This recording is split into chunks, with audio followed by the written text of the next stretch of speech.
Borom Romani Bishinti, Bagara Bibikan Kishur Maniko Bahaduni, Filra, Chiba Asima Salpala Jaka, Agotola, Robindra Bobono Kashapandani Bisinti, Oshalipano, Paimaza Pakia, Hasani Montri Okra, Dr. Malik Shaha, Bonakaribo Manzapakia, Montri Okra Kasamiaksu, Dishno de Brumur Kubi Kubur Munguna, Tangpang. জন্ম শতবার্ষিকী মহারাজা বীর বিক্রম কিশোরের যে উদযাপন আজকে হচ্ছে, সবাইকে হার্দিক অভিনন্দন ও শুভেচ্ছা জানাচ্ছি। এখানে বিস্তর আলোচনা হয়েছে মহারাজা বীর বিক্রম কিশোর মানিক্য বাহাদুরের সম্পর্কে। আমরা আজকের দিনে ওনাকে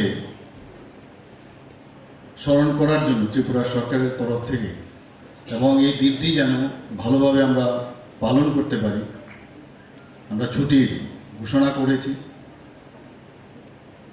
আমরা যেটা এখানে বলার চেষ্টা করা হয়েছে আমার পূর্ববর্তী বক্তারা, যে বীর বিক্রম কিশোর মানিক্য বাহাদুর জাতি জনজাতি যাকে বলে যে একটা আইডল পার্সন, সেটাকে সামনে রেখে আমাদের ত্রিপুরা সরকারও সেইভাবে চলছে। আজকে সকালবেলা আমি কামান চৌমনির সংলগ্ন যে আইল্যান্ডটা ছিল, আপনারা সবাই জানেন যে কিছুদিন আগে সেই আইল্যান্ডটা তার কিন্তু মানে কোনো পরিচয় ছিল না। আমরা যখনই, আমার বাড়িও একদম সামনে, সেখানে আমার অরিজিনাল যে বাড়ি, তো কামানচুমনির পরিচয় দিয়ে আমরা বলতাম যে আমার বাড়ি কোন জায়গায়, কামানচুমনি। তো কামানচুমনি একটু দূরে। তো ছোটবেলায় আমরা দেখতাম যে এখানে যে জেরো যে ফলক, মাইল ফলক, সেটা ছিল এখানে। ত্রিপুরার যে কোনো জায়গায় দূরত্ব মাপতে গেলে কোথার থেকে শুরু হয়েছে সেটা অনেকের কিন্তু জানা ছিল না।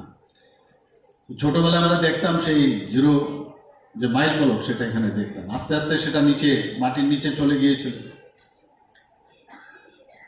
এবং সেখানে যে জায়গাটা, সেটা কিন্তু নানাভাবে সেটাকে অকুপাই করা হয়েছে এবং একটা বড় একটা লাইটের ব্যবস্থাও ছিল। সেই লাইটটা আমি জানি না এখন কোথায় আছে। তো যেহেতু এখন আমি আমার যে বর্তমান যে পরিস্থিতিতে আমি যে জায়গায় আছি, আমার ইচ্ছে হলো যে এটার নাম দেওয়া উচিত। আমরা চিলড্রেন্স পার্কে যখন খেলাধুলা করতাম সব ছোটবেলা, তো যখন বৃষ্টি বা এই ধরনের সমস্যা হতো, প্রাকৃতিক সমস্যা হতো, বিপর্যয়, তখন আমরা সেই যে রাস্তা, যে দোকানের যে বারান্দা ছিল, তার সাথে নিচে দিয়ে হেঁটে হেঁটে আমরা বাড়ি চলে আসতাম। তো আধুনিক রূপকার আমরা বলি ত্রিপুরার বীর বিক্রম কিশোর মানিক্য বাহাদুরকে, এবং সুন্দরভাবে বাড়ি পৌঁছে যেতাম। জ্যাকসন গেট ছিল তখন, জ্যাকসন গেটটা এখন ভাঙা হয়েছে। কারণ ভাঙা হয়েছে এই কারণে যে দুর্গাপূজার যে গাড়িগুলো তখন আসতো, আটকে যেত, ছোট ছিল, তো তৎকালীন গভর্নমেন্ট সেটাকে ভেঙে দিয়েছে, এখনও জ্যাকসন গেট হিসাবে বলে। তো সেই কারণে ডিসিশন নিলাম যে না, মহারাজা বীর বিক্রম কিশোর মানিক্য বাহাদুর যে আগরতলা না, শুধু সারা ত্রিপুরাকেই যেভাবে আধুনিক ত্রিপুরার চিন্তাভাবনা উনি করেছেন, তার জন্য উনাকে স্মরণ রাখার জন্য এবং এই গোত্রহীন যে একটা আইল্যান্ড ছিল তার নামকরণ দেওয়ার আমরা চিন্তা ভাবনা করলাম। ক্যাবিনেটে আমি বললাম যে এখানে ওনাকে সত্যিকারের অর্থে যদি শ্রদ্ধা নিবেদন করতে হয়, ওনাকে যদি স্মরণ করতে হয়, তো এই জায়গাটাকে আমরা এমবিবি মোড় হিসেবে আমরা ঘোষণা করি এবং সেখানে ওনার আমরা মর্মমূর্তি আমরা স্থাপন করেছি। তো সকালে গিয়ে ওনার এই মূর্তিতে আমি মাল্যদানও করেছি। আমার সাথে আরো অনেকে বিশিষ্ট ব্যক্তিরা ছিলেন। তো একটা শগুন, একটা মনের যে একটা আনন্দ, যে সত্যিকারের অর্থে আমরা ওনাকে শ্রদ্ধা নিবেদন করতে পেরেছি। যেখানে আজকের দিনে আমাদের ডিভাইড অ্যান্ড পলিসির যে বিষয়গুলো প্রায়শ আমাদের কাছে আছে, জাতি জনজাতিদের মধ্যে একটা বহু পলিটিক্যাল পার্টি হোক বা বিভিন্ন গোষ্ঠী হোক, চেষ্টা করে আমাদের মধ্যে ডিভাইড অ্যান্ড পলিসি করার জন্য। কিন্তু আজকের উনার এই জন্মদিনে আমাদের স্মরণ রাখা উচিত, যেটা আমাদের মাননীয় প্রাক্তন উপমুখ্যমন্ত্রী বলেছেন। উনি ইউনাইটেড একটা মানসিক যে চিন্তাধারা ওনার মধ্যে ছিল, সবাই একসাথে আমরা থাকব। এত ভাষাভাষীর জায়গা, এত কালচার আমাদের, তার মাঝেও আমরা ইউনিটি ইন ডাইভার্সিটির যে বিষয়টা ওনাকে সামনে রেখে উনি করে গেছেন, কিন্তু সেটাকে ফলো আপ করা উচিত। এবং সেই দিশায় আমাদের যশস্বী প্রধানমন্ত্রী নরেন্দ্র মোদীজিও সেটা করেন, আমরাও সেই দিশায় আমরা চলছি। এত বড় মহাপুরুষ, ওনাকে শুধু স্মরণ করলাম আর শ্রদ্ধা নিবেদন করলাম, আর উনি যা আমাদের বলে গেছেন যে পথ প্রদর্শক, সেই কাজটা যদি আমরা না করি, যে ব্যাটন আমাদের উনি দিয়ে গেছেন, তাহলে কিন্তু আলটিমেটলি গোল যেটা আছে সেখানে আমরা বুঝতে পারব না। আমি মুখ্যমন্ত্রী হওয়ার পর বিভিন্ন জায়গায় বা যখন আমাদের চৈত্র মাসের এবং বৈশাখ মাসের প্রথম দিন, সেখানে ওনাদের মতো করে বিভিন্ন গড়িয়া পূজাই হোক যাই হোক, বিভিন্ন যেসব প্রোগ্রাম ছিল, আমি এখানে গেছি। আমি বিভিন্ন জায়গায়, আমাদের 16 আপনারা 19 জাতিগোষ্ঠী আছে ট্রাইবেলদের, বহু জায়গায় আমি গেছি। যাওয়ার পরে একটা জিনিস আমি বোধ করলাম যে ত্রিপুরাতে যে কালচারাল যে এত রিচ, সেটা কিন্তু আগে আমি জানতাম না। তো সেখানে যাওয়ার পর বুঝতে পারলাম, এবং সত্যি আমি আনন্দিত, আজকে গর্ববোধ করি যে আমাদের যে যারা জনজাতিরা আছেন এখানে, একটা মিক্সড কালচারের একটা অবস্থা ত্রিপুরা। সেখানে জনজাতিদের যে রিচ কালচার, সত্যি তার জন্য আমরা গর্ববোধ করা উচিত। এখানে বলার চেষ্টা করা হয়েছে যে মহারাজা ইউরোপে গেছেন, জার্মানিতে গেছেন, আমেরিকাতে গেছেন, এবং ওখানে যাওয়ার মেইন উদ্দেশ্য কি ছিল, যে সেখানের যে আধুনিক যে ব্যবস্থাপনা, সেখানের কি কি পজিটিভ যে বিষয়, সেগুলো জানার জন্য ওখানে গেছেন। এবং উনি মাত্র 39 বছর বয়সের মধ্যেই উনি যেভাবে ত্রিপুরাকে সাজানোর চেষ্টা করেছেন, কোনো ধর্ম দেখেননি। এখানে মন্দির, মসজিদ যাই বলুন, স্কুল, কলেজ, সব দিকে উনি যেভাবে এখানে পত্তন করেছেন, আজকেও সেগুলোর আমরা সেই সুবিধাগুলো আমরা পাচ্ছি। একটা সরকার 35 বছর এখানে রাজত্ব করেছে, বারবার চেষ্টা করেছে মহারাজাদের ইতি কথা যেন মানুষ না জানতে পারে। সত্যি দুঃখ হয় যে কেন আপনারা এই কাজটা করলেন। কিন্তু আমাদের 2018-তে আমাদের সরকার আসার পর আমরা যেভাবে মহারাজাদের যে ইতিহাস নিজেরাও আমরা জানার চেষ্টা করেছি, এবং মানুষকেও জানানোর আমরা প্রচেষ্টা করেছি, এবং এখনো জানাচ্ছি। কারণ ওনারা যে কাজ করে গেছেন, যে কীর্তি ওনারা রেখে গেছেন ত্রিপুরাতে, সেটাকে মানুষকে জানানো প্রয়োজন। আমরা আজকে এখানে বিভিন্ন সময়ে আমাদের মধ্যে ডিভাইড অ্যান্ড রুলের যে চিন্তা ভাবনা, তার থেকে আমরা মুক্ত যাতে থাকতে পারি, আমরা ত্রিপুরা সরকার আমরা চেষ্টা করছি। এখানে আপনারা সবাই জানেন যে সিঙ্গার বিল সম্পর্কে আমরা বলতাম, সিঙ্গার বিল কোথায় যাবে? 1942 সনে singer bill airport, one of the oldest airport, সেটা মহারাজা বীর বিক্রম কিশোর মানিক্য বাহাদুরের সময় সেটা হয়েছিল। এতদিন ধরে আমরা ক্রোকোডাইল টিয়ার্স আমরা দেখেছি, কুম্ভীর আশ্রম আমরা দেখেছি, কিন্তু আমাদের সরকার আসার পর সেই সিঙ্গার বিল এয়ারপোর্ট, আগরতলা এয়ারপোর্টকে পরবর্তী সময় যেটা হয়েছিল, তার নামাঙ্কন আমরা মহারাজা বীর বিক্রম কিশোর মানিক্য বাহাদুরের নামে করেছি। এবং মাননীয় প্রধানমন্ত্রী জি নিজে এসে তার উদ্বোধন করেছেন। এরকম এক ব্যক্তিকে আমরা সম্মান অবশ্যই আমাদের দিতে হবে। আমাদের যে জনজাতি থেকে জাতি জনজাতি, এই যে একটা ডিভিশন অনেকে চেষ্টা করছে, আমি বারবার সেটা বলছি, সেটা যাতে কোনো অবস্থায় না হয়। আমরা বিভিন্ন সরকারের তরফ থেকে যে ডেভেলপমেন্টাল ওয়ার্কগুলো বিধানসভায় বারবার বলে যে এডিসি এলাকায় জনজাতিদের জন্য যে ফান্ড দেওয়া হয়, সেটা খুবই কম, মাত্র 600 কোটি টাকা দেওয়া হয়। আমরা এবার বাজেটে অনেক বাড়িয়েছি, সাবপ্লেনও আমরা অনেক বাড়িয়েছি। সেখানে আমি বিধানসভায় বলেছি যে আমাদের শুধু 600 কোটি টাকা আমরা দিচ্ছি না, আমাদের যে 39টা আমাদের বিভিন্ন ডিপার্টমেন্ট, লাইন ডিপার্টমেন্ট আছে, সেখানেও প্রায় 5,000 কোটি টাকা আমরা বাস্তবিক দিচ্ছি সেখানে। তো ইচ্ছে করে সেইভাবে আমাদের মধ্যে একটা বিভেদ সৃষ্টি করার জন্য এই কাজটা করে। আমাদের যারা জনজাতিরা আছেন এখানে, তাদের প্রি মেট্রিক, পোস্ট মেট্রিক থেকে শুরু করে বিভিন্ন যে স্কলারশিপ, সেই ব্যবস্থা আমরা করেছি। যারা জনজাতি ভাই বোনেরা আছে, যারা যাতে করে তারা আরো ভালো স্টাডি করতে পারে, তাদের জন্য আমরা আমাদের সরকারের তরফ থেকে সাহায্য করা হয়েছে। এককালীন অনুদান দেওয়া হচ্ছে। একলব্য স্কুল করা হয়েছে, 17টা একলব্য স্কুল ট্রাইবেল এরিয়াতে আমরা করেছি। এর মধ্যে একটা শুরু হয়ে গেছে, আর বাকিগুলোর কাজ চলছে। বিভিন্ন যেসব রাস্তাঘাট, আজকে ন্যাশনাল হাইওয়ে, আমাদের সমস্ত ন্যাশনাল হাইওয়ে গুলো আছে, সবকটাই জনজাতি অধ্যুষিত এলাকা দিয়ে যাচ্ছে। সুযোগ সুবিধা আরো বেশি হয় অন্যান্য জায়গার তুলনায়, এবং সবকটাই জনজাতি অধ্যুষিত এলাকায়। এতদিন ধরে আমাদের সরকার প্রতিষ্ঠিত হওয়া আগে আমরা দেখেছি খালি ভোট ব্যাংকের চিন্তা ভাবনা করা করত।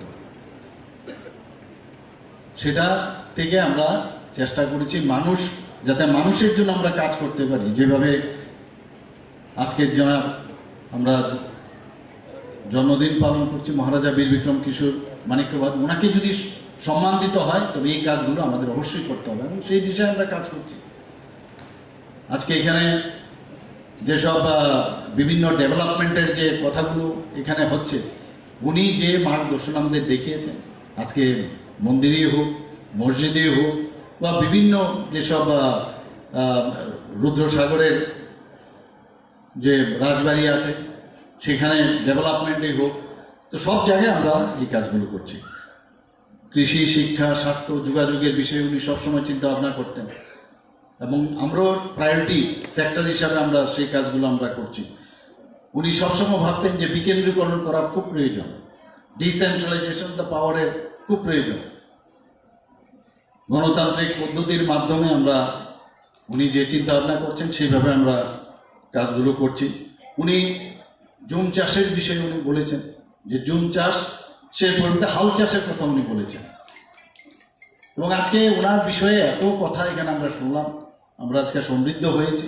এবং এখানে যারাই উপস্থিত হয়েছেন, আমি আপনাদের কাছে একটাই অনুরোধ করব যে আজকের যে দিনে ওনাকে যে আমরা শ্রদ্ধা নিবেদন করে স্মরণ করছি, শুধু এতটুকু করলেই হবে না, ওনাকে জানা, ওনার সম্পর্কে পড়া, এবং সেই পথে আমাদের চলা উচিত। এবং জাতি জনজাতি আমরা সবাই যেন একসাথে এই ত্রিপুরাকে এক ত্রিপুরা শ্রেষ্ঠ ত্রিপুরা করতে পারি, সেটাই সবার কাছে এখানে আবেদন রেখে আমার বক্তব্য এখানে শেষ করছি। নমস্কার, জয় হিন্দ। আর আজকে ত্রিপুরা রাজ্যের যে সংস্কৃতি নিয়ে আমরা অনেক কথা বলি, আমাদের মনে রাখতে হবে ত্রিপুরা রাজ্য নাগাল্যান্ড বা মিজোরাম মতন নয়। ত্রিপুরা রাজ্যের সংস্কৃতি যেমন ফোক ছিল, লোকগীতি, আমাদের ত্রিপ্রাসাদের নাচ গান ছিল, এমন শাস্ত্রীয় সঙ্গীতের খুব চর্চা ছিল এখানে। We had both the streams. খুব রেয়ার কিন্তু এটা, দুটো স্ট্রিম থাকা, folk tradition and classical tradition. এবং ক্লাসিক্যাল ট্রেডিশনটা তো আমাদের ক্লেম করতে হবে।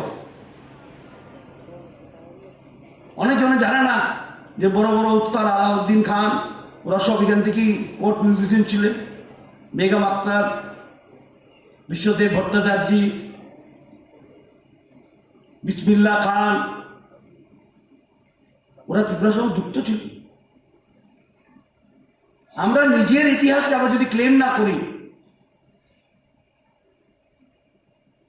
শুধু যদি ভাবি আমরা একটা স্ট্রিমই করবো আর একটা স্ট্রিম করবো না, সেটা দিয়ে সম্পূর্ণ ইতিহাস হয় না। আমাদের এখানে সবসময় দুইটা স্ট্রিম থাকে, একটা ক্লাসিক্যাল স্ট্রিম, একটা ফোক স্ট্রিম। আমরা নিশ্চয়ই যারা ফোক আছে, লোকগীতি আছে, নৃত্য আছে, ট্রাইবালদের বাঙালিদের নৃত্য আছে, ফোক নৃত্য, নৃত্য গান আছে, বাউল গান আছে, মামিতা ডান্স আছে, লেবং মুমানি আছে, এখানে কথকও ছিল, ভারতনাট্যমও ছিল। আর সেটাই ত্রিপুরার একটা ইউনিক পয়েন্ট।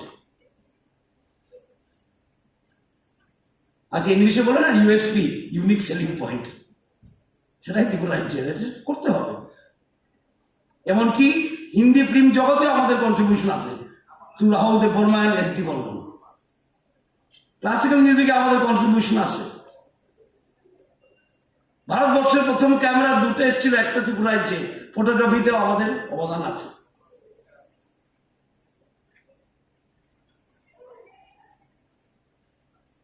প্রথম কনস্টিটিউশন রাজত্বে স্বাধীন রাজার কনস্টিটিউশন বানানো হয়, সেটাও আমাদের অবদান আছে। সব অবদানকে স্বীকার করতে হবে, সব অবদানকে আপন ভাবতে হবে, রাজ্যের অবদান।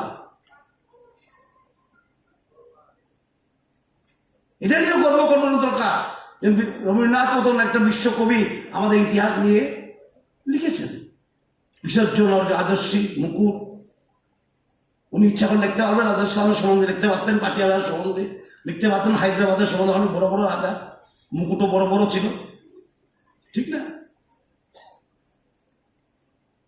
কিন্তু উনি ত্রিপুরা রাজ্যের সম্বন্ধে লিখেছেন। এমন একটা ব্যক্তিত্বের হাত থেকে, কলম থেকে বের হওয়া লেখা, ইট ইজ ভ্যালুলেস, সেটাকেও আপন করতে হবে। কারণ ত্রিপুরা রাজ্য, আজকে আমরা খুব বলি বক্তৃতা, ইনক্লুসিভ ইনক্লুসিভ ইনক্লুসিভ, সবকা সাথ সবকা বিকাশ, সেটা আগেই ছিল। ত্রিপুরা রাজ্যে কিন্তু আগেই ছিল সেটা। মানিক্য মন্দির যদি বানিয়ে থাকেন, উনি মসজিদও বানিয়েছেন, গির্জাও বানিয়েছেন, বুদ্ধ মন্দিরও বানিয়েছেন ত্রিপুরা রাজারা।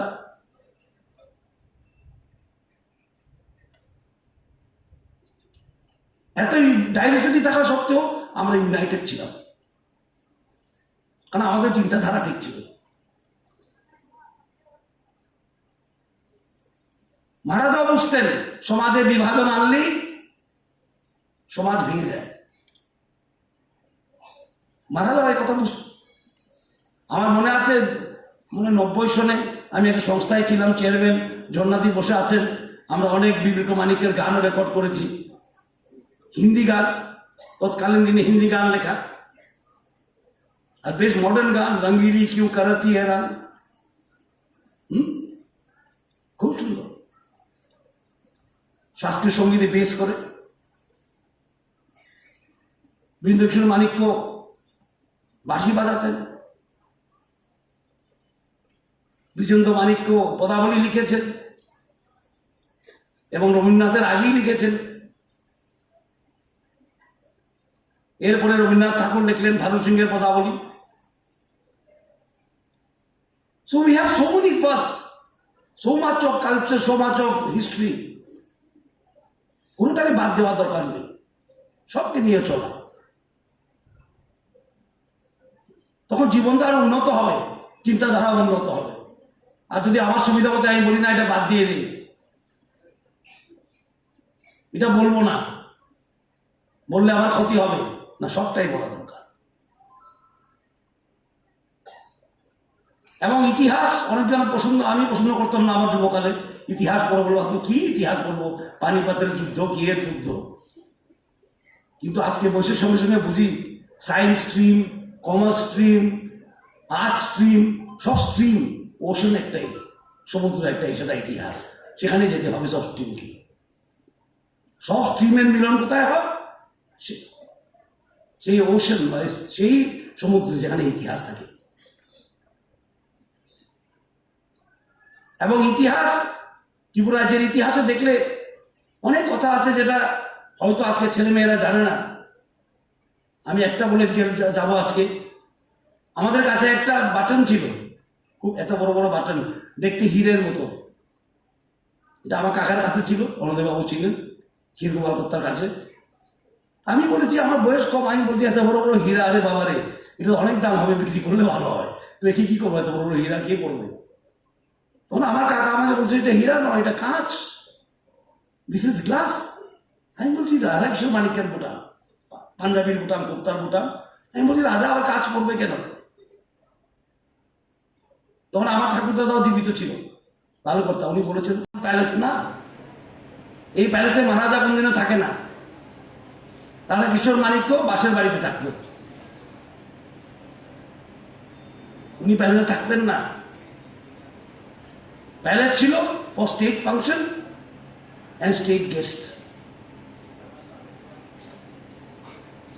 আর রবীন্দ্রনাথের অন রেকর্ড আছে, যেমন বিবেক মানিককে দেখেছেন, উনি কথা বলেছেন বিবেক মানিকের সঙ্গে, উনি বলেছেন তোমাকে দেখলে আমার তোমার ঠাকুর দাদার কথা মনে হয়। Simplicity with great vision, that is the hallmark of a great man. That is the hallmark of a great man. Subrata বাবু বলছিলেন উনি গেছেন আমেরিকায়, আমার বাবাও ছিলেন ওনার সঙ্গে। রুজভেল্ট এসেছে দেখা করার জন্য, রাষ্ট্রপ্রধানকে যেভাবে স্বাগত জানায়, এভাবে ওনাকে স্বাগত জানিয়েছে on the steps of the white house. White হাউসের সিঁড়ির মধ্যে এসে প্রেসিডেন্ট এসছে। রাজা ছোট আমাদের থেকে বড় বড় রাজা আছে, জয়পুরের রাজা আমাদের কিনতে পারে, পাটিয়ার রাজা আমাকে 10 বার কিনে 10 বার বিক্রি করতে পারে। কিন্তু ত্রিপুরা রাজ্যের আসল সম্পদ ত্রিপুরার ইতিহাস এবং ত্রিপুরার সংস্কৃতি। So let us enrich this সংস্কৃতি। এটাকে বিভাজন করার প্রশ্ন ওঠে না। না মহারাজা বীর বিক্রম করেছেন, না মহারাজা রাধাকিশোর করেছে, না মহারাজা বিচন্দ্র মাণিক্য করেছেন, সবকে নিয়ে চলা। প্রত্যেকটি সংস্কৃতি যেটা আছে ওটাকে কিভাবে আমরা আরো শক্তিশালী করতে পারি চিন্তা করা দরকার। আমরা পূর্বপুরুষরা করে গেছে, আমরাকে করতে হবে, সেটা দায়িত্ব প্রত্যেক নাগরিকের। যদি সুন্দর ত্রিপুরা রেখে দিতে চান, যদি সেই ত্রিপুরা রেখে দিতে চান যেখানে সংস্কৃতি আছে, অনেক ভাষা আছে, অনেক নৃত্য আছে, যেখানে ফোক আছে, যেখানে ক্লাসিক্যাল আছে,